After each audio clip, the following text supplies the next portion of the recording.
Hai teman-teman pencinta cerpen dan novel romantis dimanapun kalian berada, selamat berjumpa kembali dengan Ica di Diaries Channel. Sebelumnya aku pengen tanya dulu nih kabar teman-teman semua hari ini. Semoga selalu sehat ya, dan selalu dalam lindungannya. Di kesempatan kali ini aku pengen ngelanjutin cerita tentang Ami. Jangan lupa pakai headset ya. Judul Ditusuk di belakang. Oke, langsung saja kita mulai ceritanya. Dasar bocah tak tahu diri, berani-beraninya kamu datang dan mengganggu wanita yang tidak menyukaimu. Benar-benar serangan telak. Apa-apaan ini? Kami kan sedang ngobrol. You know, berteriak kesal pada orang yang hardiknya itu. Ngobrol itu dilakukan oleh dua orang. Tadi yang ku dengar bukan obrolan, tapi penghinaan dari salah satu pihak. Walau ucapannya tajam, Roni memandang Yunho dengan santai. Sin Roni. Ami menghampiri Roni dan mendongakkan kepala untuk memandang pria itu. Kan dia sudah menolakmu dengan sopan. Kamu bertingkah di luar batas seperti ini karena benar-benar menyukainya atau tak mau mengakui bahwa kamu sudah ditolak. Nada suara Roni terdengar begitu dingin. Ami tahu pria itu sangat marah sekarang. Kalian berdua punya hubungan apa? Kenapa kamu ikut campur dalam obrolan kami? Wajah Yunho memerah. Kalau kami memang punya hubungan, apa kamu akan mundur? Kamu ini tidak sopan ya. Kan kita baru pertama kali bertemu. Jadi menurutmu memegang paksa tangan wanita yang lemah dan menuduhnya matre itu sopan? Karena suara kedua pria itu meninggi, perhatian orang di sekitar pun terpusat pada mereka. Ami menarik lengan Roni, mencegah pria itu melakukan hal buruk yang dapat membuatnya menjadi bahan gosip di kantor. Roni, sudahlah. Roni menatap Yunho tajam. Sepertinya karyawanku tak punya waktu untuk menjawab teleponmu. Jadi tolong jangan menelpon atau mendadak muncul di kantor kami lagi. Kamu mengerti? Yunho menjawab sambil berteriak. Ia tersinggung mendengar ucapan Roni yang bernada mengajak itu. Payah, hari ini aku benar-benar sial. Hei, apa kamu sudah selesai bicara? Apa kamu tidak sadar aku sedang menahan diri? Yang sial itu kami, bukan kamu. Buat apa kamu datang ke sini dan membuat keributan? Kalian berdua sudahlah, hentikan. Jika Ami tidak melerai kedua pria itu, mungkin mereka akan berkelahi.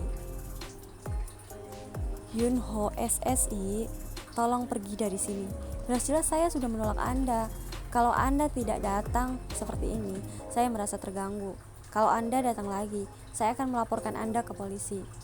Tak memberi kesempatan pada Yunho untuk menjawab, Ami menarik lengan Roni dan menjauh pergi. Ami baru melepaskan lengan Roni saat mereka sampai di koridor yang sepi. Apa yang kamu lakukan? Ami mengungkapkan kemarahannya. Ia marah karena Roni mencampuri urusannya, juga karena ciuman tiba-tiba semalam. Memangnya apa salahku? Dengan wajah muram, Roni menanggapi kata-kata Ami. Memangnya kamu siapa sampai mencampuri urusanku segala? Aku cuma ingin membantumu, kenapa aku malah dimarahi seperti ini? Siapa yang minta bantuanmu? Karena kita sedang membahasnya, sekalian aku mau tanya. Aku menyuruhmu ikut kencan buta kan? Apa kamu ikut perjodohan? Pria ini sangat pandai mengganti topik pembicaraan ya. Ami kaget mendengar kata-kata Roni.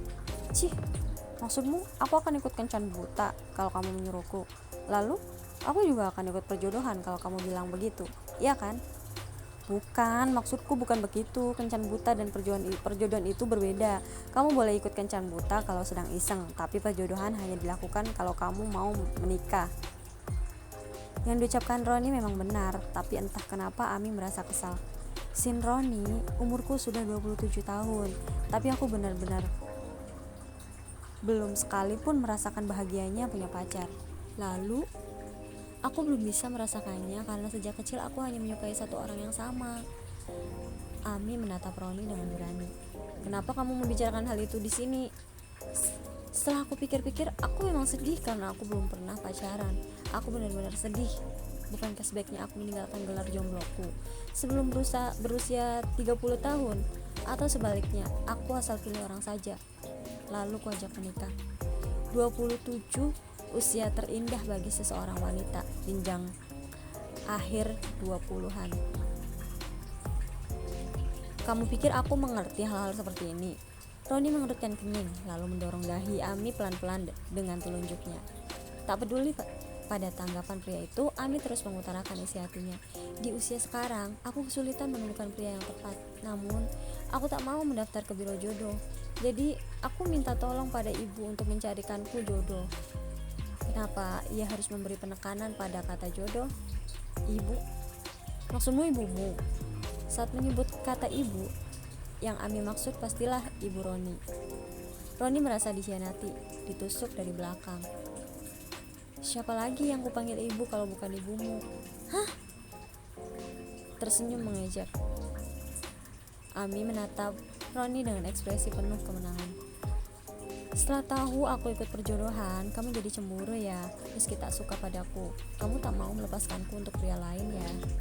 Ada sesuatu yang ingin Roni tanyakan pada Ami, tapi yang meluncur dari mulutnya malah kata-kata berbeda sama sekali.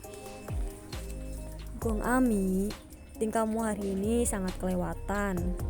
Tapi yang kukatakan benar kan? Kamu tahu, aku sudah bertahun-tahun menyukaimu, mengikutimu kemanapun, tapi kamu bilang kamu tak akan menyukaiku sampai mati. Jadi, kenapa kamu marah saat aku ikut perjodohan? Hal konyol macam apa ini? Jangan ungkit yang sudah berlalu. Ekspresi Roni yang mencurigakan membuat Ami makin gelisah. Bener kan? Kamu hanya pura-pura tidak mengerti. Sin Roni, kamu benar-benar keterlaluan. Hanya satu yang membuat Ami marah besar. Walau pria itu mabuk dan sama sekali tak dapat mengingat kejadian kemarin, Ami masih berharap Roni akan memberikan penjelasan padanya. Atau paling tidak, pria itu menunjukkan rasa bersalah dengan minta maaf karena sudah mabuk dan berlaku gila. Kalau Roni melakukan itu, tentu Ami tak akan jadi kesal begini. Yang jadi masalah besar, ciumannya dengan Roni benar-benar membuat Ami bahagia. Itu kejadian yang sangat berarti baginya. Ami mengasihani dirinya sendiri. Roni telah memperlakukannya dengan buruk dan membuat hatinya hancur berantakan. Ia harus melakukan sesuatu untuk mempertahankan harga dirinya. Ya, bisa jadi Ami sudah tak punya harga diri di mata Roni. Makanya ia harus mengumpulkan harga dirinya yang tersisa. Sebenarnya Roni tak pernah mengabaikan perasaan Ami padanya. Pria ini juga tak pernah memperlakukan wanita itu dengan seenaknya. Ia sadar, orang yang mencintai seseorang secara sepihak dalam waktu singkat adalah hal yang biasa. Lain ceritanya, jika seiring dengan berjalannya waktu, perasaan suka itu makin lama makin dalam. Tentu yang menjalani lama-lama akan merasa lelah juga. Ami sudah sangat terluka karena terlalu sering menyatakan perasaan sukanya. Tak ada lagi yang bisa menambah luka di hatinya. Tapi, sejauh mana ia harus kembali terluka sampai Roni puas? Sudah kubilang berhentilah. Roni mengucapkan kata-kata itu dengan nada rendah. Ia memejamkan mata untuk meredam emosinya. Namun pria itu sadar, Ami yang terbawa perasaan tak akan mengacuhkan perkataannya. Kamu tak boleh mempermainkan perasaan orang. Tiba-tiba saja Ami tak jadi menyelesaikan kalimatnya. Itu karena Sin Roni maju mendekatinya, tak menyisakan jarak di antara mereka.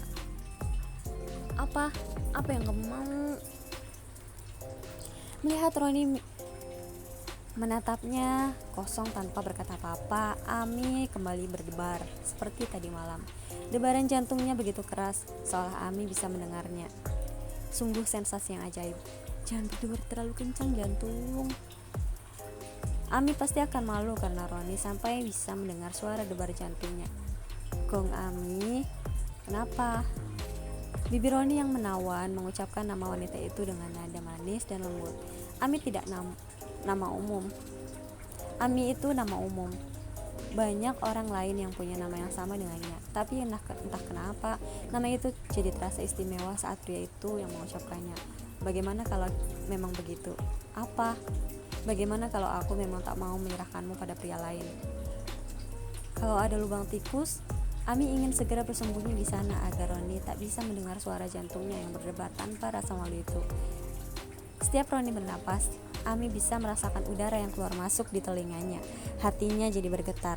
Kejadiannya persis seperti kemarin, hanya situasinya yang berbeda. Tiba-tiba terdengar bunyi duk. Bagian depan high heels Ami yang keras membentur tulang kering Roni. Ah! Roni mengerang pendek karena kesakitan. Siberian Husky keparat. Hei kamu! Roni berteriak sambil memegangi tulang keringnya yang kena tendang. Carikan aku pacar. Sudah kubilang kan, carikan aku pacar.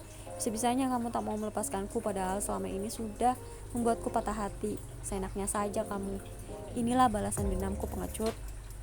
Tendangan tadi tak sepenuhnya membuat Ami lega, tapi setidaknya Ami merasa sedikit puas. Kenapa kasar begitu? Kamu kan bukan anak kecil. Memangnya kamu benar-benar tak tahu atau hanya pura-pura tak tahu? Ami marah pada Roni yang tetap tak menyadari kesalahan dirinya setelah ditendangnya tadi. Ada apa? Apa ada sesuatu yang tidak ku ketahui? Apa ini bukan pertama kalinya kamu ikut perjodohan? Melihat Roni yang berlagak tak tahu itu membuat amarah Ami meledak. Cuman itu, tadi malam cuman itu. Mereka cuma membicarakan secara belak-belakan. Sebenarnya kenapa tadi malam kau datang ke rumahku dan menciumku mesra tanpa persetujuanku? Ami hanya bisa menatap Roni, tak kuasa meneruskan kata-katanya. Ciuman. Yumi, Ami kira pria itu akan terkejut dan merasa malu atau membuat alasan. Tapi kenapa ia terlihat seperti tak tahu apa-apa? Ami mulai terlihat ingin menangis. Ciuman. Jangan-jangan kamu sudah berciuman dengan pria tadi ya? Pada pertemuan pertama. Jangan-jangan kamu dipaksa? Kebingungan Roni tiba-tiba bilang begitu. Astaga, apaan ini? Apa dia benar-benar tak ingat? Ami kaget melihat respon tak terduga dari pria itu. Kenapa ekspresimu begitu? Jangan-jangan kamu benar-benar melakukannya? Roni menelan ludah ketika Ami tak menjawab pertanyaannya. Ya, aku melakukannya dengan sangat mesra, puas. Ya, kita melakukannya dengan sangat mesra. Kenapa kamu bisa lupa? Bagaimana kamu bisa menyangkal cuman yang menebarkan itu dalam hati Ami? Apa kamu sadar? Apa kamu tak sadar? Dunia ini tempat yang sangat berbahaya. Roni berdecak. Memangnya kamu bagaimana? Pasti kamu sudah pernah berciuman kan? Kenapa aku tak boleh padahal kamu sudah pernah melakukannya? Melakukannya? Aku? Apa? Berciuman? Iya, kamu si payah. Dengar ya, aku ini punya penguntit yang mengerikan. Ia selalu berada di dekatku sepanjang hari, di kantor maupun di rumah. Ia membuat para wanita tak bisa mendekatiku dalam radius 100 meter. Di dalam kondisi seperti itu, apa menurutmu aku bisa berciuman? Jangan-jangan penguntit yang mengerikan itu aku? Apa? Apa katamu? Penguntit? Beri aku kesempatan untuk pacaran atau ciuman dong, penguntit. Maksudmu? Kamu tak mungkin. Kamu mau bilang apa lagi? Biasanya Ami adalah wanita yang selalu bicara belak-belakan tanpa memedulikan perasaan orang lain. Karena itu Roni merasa gugup menanti jawaban dari wanita itu. Kamu sama sekali belum pernah berciuman. Ulangi sekali lagi, apa kamu akan memberiku kesempatan untuk melakukannya? Ami tak bisa menyembunyikan rasa herannya. Keingintahuannya benar-benar memuncak. Ini benar-benar di luar dugaanku dalam hati Ami. Berarti ia adalah orang yang mendapat ciuman pertama Roni. Ami melipat tangannya di depan dada dan menatap Roni. Wajahnya sengaja dibuat menakutkan. Apa kata-katamu tidak bisa dipertanggungjawabkan? Itu sebenarnya kalimat ancaman Ami kepada Roni. Tapi wanita itu malah tak mampu menahan senyumnya. Apa sih keuntungannya yang kudapatkan dalam berbohong soal itu? Iya, benar juga. Roni bukan seorang pembohong. Aku ingin ciuman pertama terjadi di saat salju pertama turun. Ingin melihat reaksi Ami. Roni nekat menyatakan perasaannya. Salju pertama? Masih lama kan? Ya ampun, bagaimana ini? Dia kan sudah menciumku sebelum salju pertama datang. Dalam hati Ami. Sekarang ini Roni sedang membujuk Ami untuk jadi pacarnya. Tapi kenapa rasanya berbeda sekali dengan saat Ami mengajak Roni berpacaran? Ya begitulah. Walau ekspresi wajahnya nyaris tak berubah, pipi Roni memerah karena malu. Itu ciuman pertama yang menyenangkan. Ami menyentuh bibirnya lembut ketika teringat pada ciumannya dengan Roni semalam. Pria itu sangat polos. Karena aku yang mendapatkan ciuman pertamamu, kali ini kamu aku maafkan. Ami memutuskan untuk memaafkan perbuatan Roni tadi malam. Tapi yang ku cium nanti pasti bukan dirimu, jadi jangan berharap ya. Apa? Ami melunakkan hatinya. Ia bahkan merasa agak kasihan pada Roni. Ya jangan berharap, maksudku kamu tak usah menunggu salju turun. Duh, Sinroni, aku gak suka padamu tahu.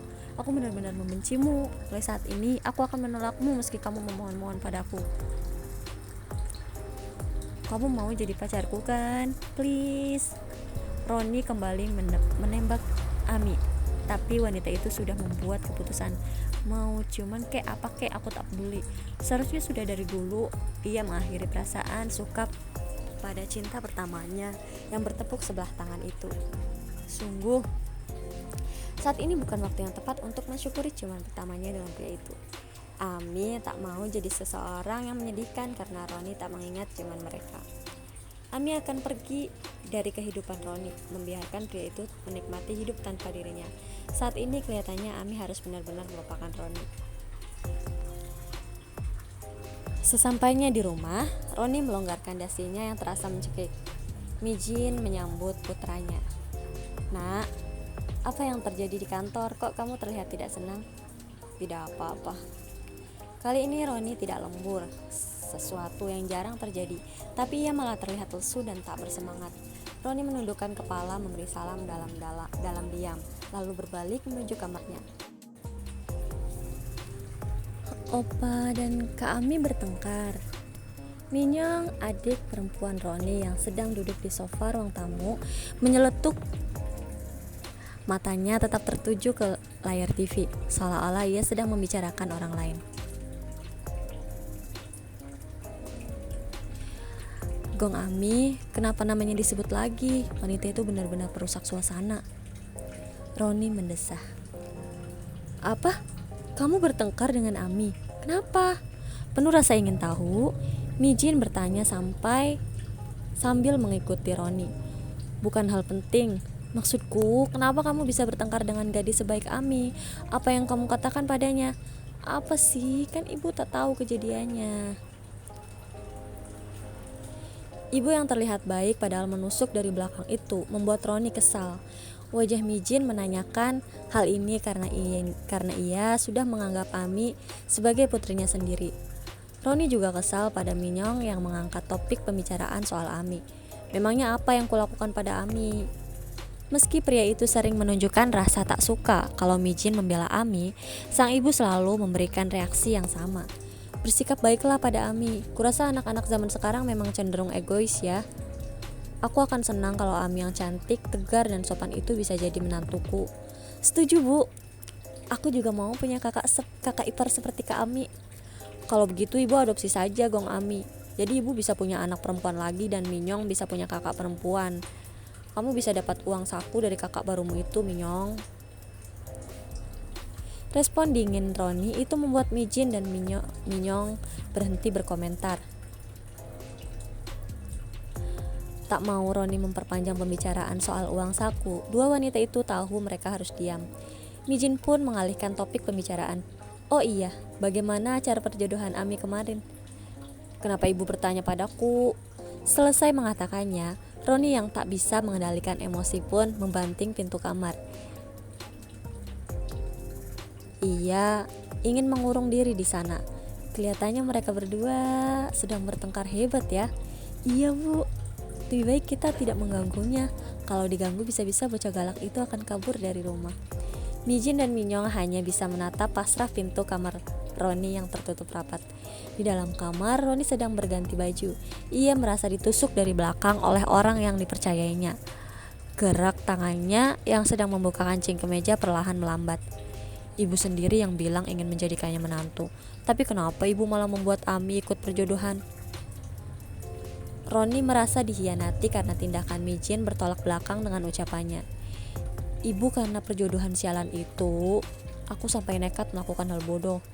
Tiba-tiba wajah memerah mengingat sentuhan bibir wanita itu yang masih jelas terasa di bibirnya. Apa yang harus kulakukan untuk balas dendam? Ia menggelengkan kepala, berusaha mengenyahkan perasaan telah dikhianati. Kemudian ia memikirkan suatu cara untuk balas dendam kecil-kecilan. Ketika seluruh anggota keluarganya bersiap untuk tidur, Roni menyelinap ke ruang tamu. Di sana ia melihat ponsel Mijin.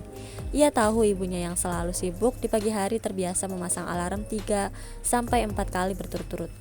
Pola Sandi membuka ponselnya sangat sederhana, sesuai kepribadian sang ibu waktu bentuk lingkaran, yaitu bentuk lingkaran. Setelah berhasil membuka ponsel Mijin, dengan santai Roni menonaktifkan semua alarm yang sengaja dipasang oleh ibunya. Apa balas dendamku ini terlalu kekanak-kanakan? Kalau tidak melampiaskan rasa kecewa, Roni pasti akan terus memendam kekesalan setiap bertemu ibunya. Jika tidak balas dendam, ia tak akan merasa nyaman berhadapan dengan Mijin. Tak puas hanya menonaktifkan alarm, pria itu juga mencabut kabel charger ponsel ibunya. Esok pun tiba. Suasana di dalam rumah masih hening, padahal biasanya sudah terdengar bunyi sup yang mendidih dari dapur. Senyum cerah tersungging di bibir Roni. Balas dendam kecil-kecilannya itu berhasil. Roni memanggang roti untuk ayahnya yang harus sarapan meski langit terbelah dua sekalipun. Mijin yang bangun terlambat tergopoh-gopoh masuk dapur. Oh Tuhanku, ya ampun. Persis seperti dugaan Roni, ibunya berlari panik menuju dapur. Roni menahan senyumnya saat ia memecahkan telur. Semalam ibu begadang. Tidak kok. Sepertinya alarm ponselku mati. Bagaimana ini? Ayahmu sudah hampir bangun. Roni membalikkan badan dan tersenyum lembut pada Mijin.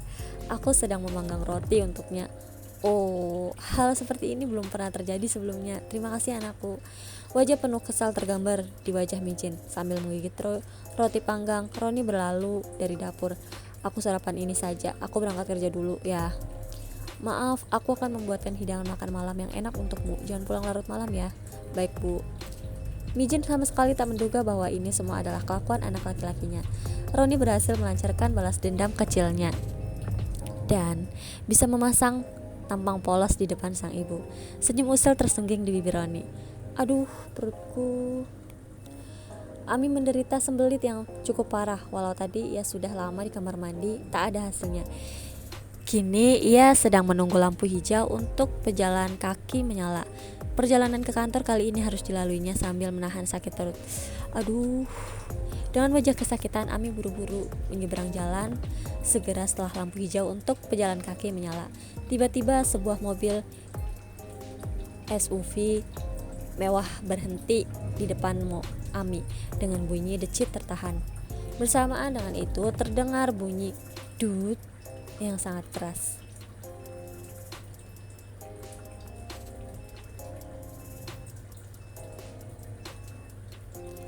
Part 5 selesai. Semoga kalian terhibur ya. Jangan lupa like, comment, and subscribe jika kalian ingin berlangganan dengan channel ini. Terima kasih. Bye-bye.